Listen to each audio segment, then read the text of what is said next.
ಇವಾಗ ಮ್ಯೂಸಿಯಂಗಳ ಬಗ್ಗೆ ಹೇಳ್ತೀನಿ. ಮ್ಯೂಸಿಯಮಲ್ಲಿ ಏನು ಅಂದರೆ ಮುಂಚೆ ಹರ್ಬೇರಿಯಂ ಅಂದರೆ ಒಣಗಿಸಿರೋ ಗಿಡ ಇಟ್ಟಿರ್ತಾರೆ. ಬೊಟಾನಿಕಲ್ ಗಾರ್ಡನ್, ಝೂಲಾಜಿಕಲ್ ಪಾರ್ಕ್ ಅಂದರೆ ಪ್ರಾಣಿ ಮತ್ತು ಪಕ್ಷಿಗಳನ್ನ ಲೈವ್ ಆಗಿ ನಿಜವಾಗಿ ಸಾಕಿರ್ತಾರೆ. ಆದರೆ ಮ್ಯೂಸಿಯಮಲ್ಲಿ ಸತ್ತಿರೋದನ್ನ ಎಷ್ಟೋ ಥರ ಇಟ್ಟಿರ್ತಾರೆ. ಇದರಲ್ಲಿ 1-2 ಥರ ಅಲ್ಲ, ಗಿಡಗಳು ಪ್ರಾಣಿಗಳು ಎರಡೂ. ಯಾವ ಥರ ಅಂದರೆ ಸ್ಕೂಲು ಕಾಲೇಜಲ್ಲಿ ಸಣ್ಣದಾಗಿ ಮ್ಯೂಸಿಯಂ ಮಾಡಿರ್ತಾರೆ. ಯಾವ್ಯಾವುದಾದ್ರೂ ಚಿಕ್ಕದು ಗಿಡ, ಚಿಕ್ಕದು ಯಾವುದಾದ್ರೂ ಪ್ರಾಣಿ ಹುಳ ಸತ್ತೋಗಿದ್ರೆ. ಮ್ಯೂಸಿಯಮಲ್ಲಿ ಯಾವ್ಯಾವ ಥರ ಉಳಿಸ್ತಾರೆ ಅಂದರೆ ಒಂದೊಂದು ಇನ್ನೂ ಉಳಿದಿದ್ದು ಅದರಲ್ಲಿ ಜೀವದಂಶ ಇರ್ತದೆ. ಇನ್ನು ಅದು ಪೂರ್ತಿ ಒಣಗೋಗಿ ಇಲ್ಲ ಕೊಳೆತೋಗಿರೋದಿಲ್ಲ. ಅದನ್ನು ಈ ಥರ ಜಾರ್ಗಳಲ್ಲಿ ಪ್ರೆಸರ್ವೇಟಿವ್ ಸೊಲ್ಯೂಷನ್, ಯಾವುದಾದ್ರೂ ಫಾರ್ಮಲಿನ್ ಥರ ಸೊಲ್ಯೂಷನ್ ಹಾಕಿ ಉಳಿಸಿಟ್ಟಿರ್ತಾರೆ. ಇನ್ನು ಕೆಲವುದು ಗಿಡಗಳಿದ್ರೆ ಒಣಗಿಸ್ಬಿಟ್ಟಿಟ್ಟಿರ್ತಾರೆ. ಹರ್ಬೇರಿಯಮ್ಮಲ್ಲಿ ಇಡೋ ಥರ ಇಲ್ಲಿ ಮಾಮೂಲಿ ಒಣಗಿಸಿಟ್ಟಿರ್ತಾರೆ. ಹುಳಗಳಿದ್ರೆ ಅದನ್ನು ಕಲೆಕ್ಟ್ ಮಾಡಿಬಿಟ್ಟು ಅದನ್ನು ಸಾಯಿಸ್ಬಿಟ್ಟು ಪಿನ್ ಮಾಡಿಟ್ಟಿರ್ತಾರೆ ಅದನ್ನು.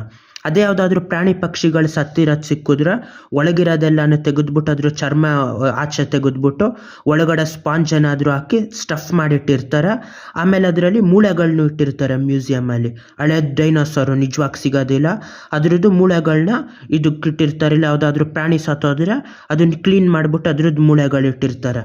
ಆ ಥರ ಎಲ್ಲ ಥರ ಇದನ್ನು ಮ್ಯೂಸಿಯಮಲ್ಲಿ ಜಾಸ್ತಿ ಇದಿಟ್ಟಿರ್ತಾರೆ. ಯಾವುದೇ ಸಂಶೋಧನೆ ಆಗಲಿ ಓದೋದು ನಿಜವಾಗಿ ಇದು ಮಾಡಬೇಕು ಅಂದರೆ ಮ್ಯೂಸಿಯಂಗಳು ಎಲ್ಲದಕ್ಕಿಂತ ಒಳ್ಳೆಯದು.